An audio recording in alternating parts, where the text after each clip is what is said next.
यशोदा मैया तो महादेव की बहुत बड़ी परम भक्ता है, भक्तानी है और अपने हाथों से भोग बनाती है, भोग लगाती है, उसके बाद में वो अपने बेटे को देती है। बड़ा सुंदर श्लोक है। एकदा गृहदासीषु यशोदानंदगेहिनी कर्मांतरनियुक्तासु निर्ममंथा स्वयं दधि। ये शब्द मुझे बड़ा अच्छा लगा है, स्वयं दधि। वह अपने पुत्र का काम अपने हाथों से करती है। आज वृद्धावस्था में माई बाप को बच्चे इसलिए छोड़ते हुए जा रहे हैं तो जब बच्चा छोटा था तो आपने ध्यान नहीं दिया उसके ऊपर। मैंने कितनी बार कहा है, बचपन में माँ चाहिए, जवानी में महात्मा चाहिए, बुढ़ापे में परमात्मा चाहिए।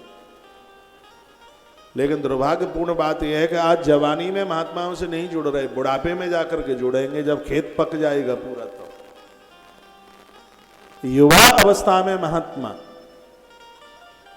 मैंने पूज्य स्वामी विवेकानंद महाराज जी को बहुत बारीकी से पढ़ा है। उन्होंने बड़े अपने थॉट लिखे हैं, अपने हृदय की भावनाएं। मैं तो कहूंगा आपको, आपके बच्चों का विवाह हो, गृहस्थ की सीढ़ी पर पांव रखें, तब उन्हें अच्छे से संतों से, महापुरुषों से जोड़ दीजिएगा।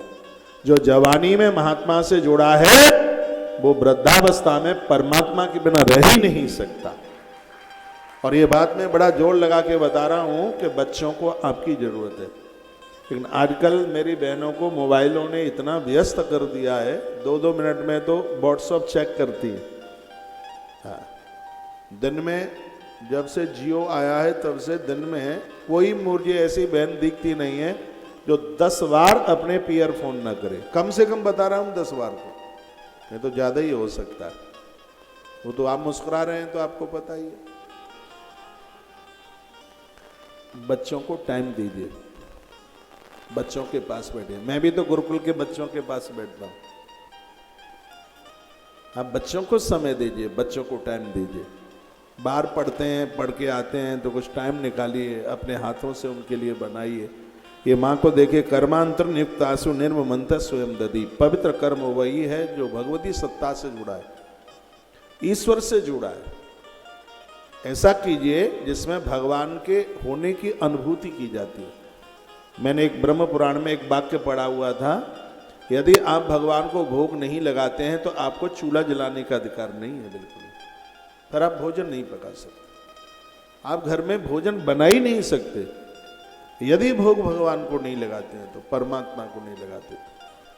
मत्स्य पुराण में तो लिखा है कि यदि ईश्वर को आरोगा नहीं है, जिसके घर में अतिथि को भोजन नहीं कराया जाता, जिसके घर में गैया के लिए चंदिया नहीं निकाली जाती, जिसके घर में बुजुर्गों को पहले जमाया नहीं जाता, उस घर का अन्न मल और उस घर का पानी मूत्र बन जाता है। ऐसा हमारे ग्रंथों में। घर में बुजुर्ग हैं, पहले उन्हें थाल दीजिए, पहले उन्हें परोसिए। ठीक है, उनकी इच्छा नहीं है, वो बाद में जीमेंगे, बात अलग है।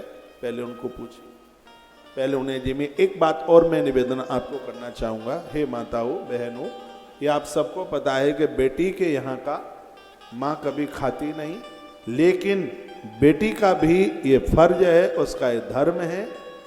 आपकी माँ भाइयों के पास यदि दिक्कत में है, परेशानी में है, भाई लोग तुम्हारी माँ को, तुम्हारे पिता को समझते नहीं हैं, कुछ मानते नहीं हैं, वो बड़े परेशान हैं, तत्काल उस माता को, बाबूजी को अपने पास ले आइए और उसका ध्यान रखिए, उसको समझिए। और आज ये बड़ी दिक्कतें हो रही। कुछ स्थितियां, परिस्थितियां हैं जहां बेटी का खाया जाता है। एक तो बेटा नहीं है, बेटी का यहाँ का खाया जाता है। बेटी के यहाँ कोई दिक्कत है, लंबे समय तक के लिए वहाँ रहा जाता है तो वहाँ जीमा जाता है। और बच्चों ने, अपने बेटों ने दुत्कार दिया है, बच्चे अपने पास नहीं रखते तो समय बेटियों का खाने में 1% भी दोष नहीं है, बिल्कुल भी दोष नहीं है उस समय में।